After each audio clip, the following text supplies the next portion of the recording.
CSIR की तरफ से एक और अपडेट आ चुका है स्टूडेंट्स। यहाँ पर मैं बात करने वाली हूँ एक नोटिस के बारे में, और ये जो नोटिस है ये हमारे पास 13 अप्रैल को आया है। इसमें स्टूडेंट्स आप देख सकते हैं कि प्रपोज्ड रिवाइज्ड सिलेबस के बारे में बात करी गई है। किन डिसिप्लिन्स में? 4 डिसिप्लिन्स में। हमारी लाइफ साइंसेज, अगर मैं लाइफ साइंसेज के बारे में बात करूं स्टूडेंट्स, उसमें सिलेबस को चेंज करने के बारे में बात पिछले साल ही हो गई थी, और इस चीज को अप्रूवल इस साल दे दिया गया है। और ये बताया गया है कि जो लाइफ साइंसेज का जो पैटर्न है, जो नया सिलेबस रहेगा स्टूडेंट्स, वो आपका दिसंबर ऑनवर्ड से फॉलो अप होगा।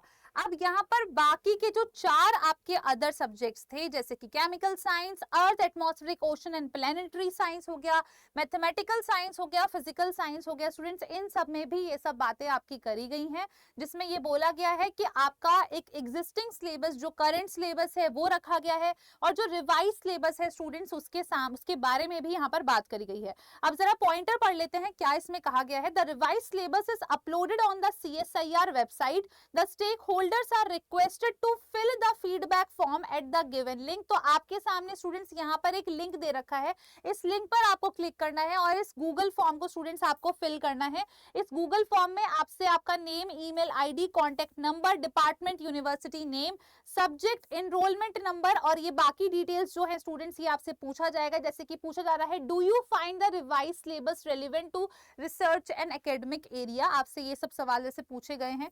तो आपको यहाँ पर इस तरीके से और भी सवालों के जवाब देने हैं। Which area of the revise syllabus need improvement और updating, how would you describe the overall syllabus scope and relevance to career prospects, inclusion of emerging trends and technologies, clarity and organization of research topic, which new topic should be added to the syllabus and why।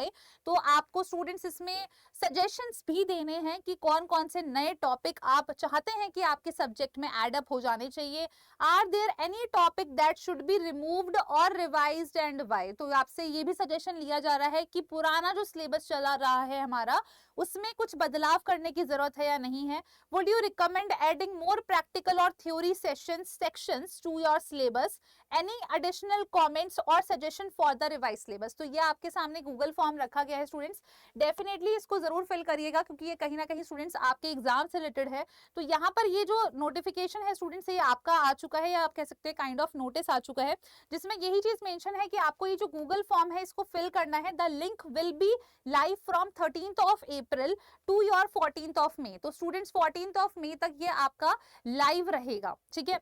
अब इसमें अगर हम बात करें, more than 1 feedback by the same person will not be entertained, तो ये चीज इन्होंने ध्यान रखी है। अब बात यही आती है कि जो रिवाइज सिलेबस है, क्या ये रिवाइज सिलेबस अगर जो चेंजेस होते हैं तो वो चेंजेस वाला पैटर्न ही हमारा जून में फॉलो अप होगा।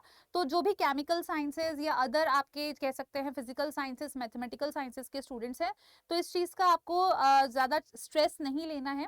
जैसे कि लाइफ साइंसेज में भी हुआ है कि जो नया सिलेबस पैटर्न है वो आपका दिसंबर से फॉलो अप हो रहा है। तो जहां तक है आप लोगों के केस में भी स्टूडेंट सेम चीज ही इंप्लीमेंट होगी, और वक्त आपको अच्छा खासा दिया है, लगभग 1 महीने का वक्त दिया है जिसमें आप इस फॉर्म को फिल कर सकते हैं। अब अगर मैं यहाँ पर दिखाऊं स्टूडेंट्स, तो आप देख सकते हैं कि ये मैंने केमिस्ट्री के लिए जो एक सिलेबस इन्होंने मेंशन करा है वो मैंने ओपन करके रखा है, जिसमें इन्होंने अच्छे से बाइफरकेट करा है कि ये तुम्हारा एग्जिस्टिंग सिलेबस है और ये प्रपोज सिलेबस है। तो इस तरीके से आप इस तरीके से स्टूडेंट्स अपने मैथमेटिकल साइंस में, फिजिकल साइंस में, है ना, केमिकल साइंस में, इन सभी डोमेन्स में आप अपना सिलेबस और प्रपोज सिलेबस को देख सकते हैं।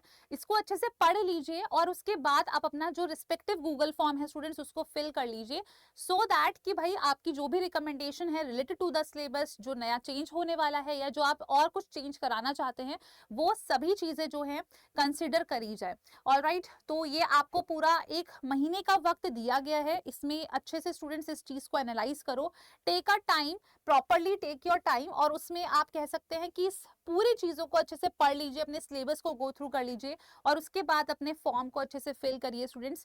14 मई आपका लास्ट डेट है, और उसके बाद फिर आपको जो अपडेट है उसके बारे में थोड़ा बहुत पता चल जाएगा।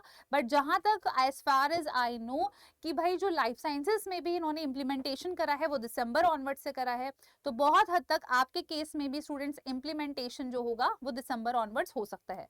तो अगर इससे रिलेटेड और भी कोई कंफ्यूजन है आप सभी एज एस्पिरेंट्स को, तो आप हमारे साथ कमेंट बॉक्स में जुड़ सकते हैं। और अगर अभी तक आपने स्टूडेंट्स इस सेशन को या आप कह सकते हैं चैनल को सब्सक्राइब नहीं करा है तो जरूर कर लीजिए, क्योंकि इस तरीके अपडेटेड इन्फॉर्मेशन आपको हमारे चैनल के द्वारा मिलती रहेगी। धन्यवाद।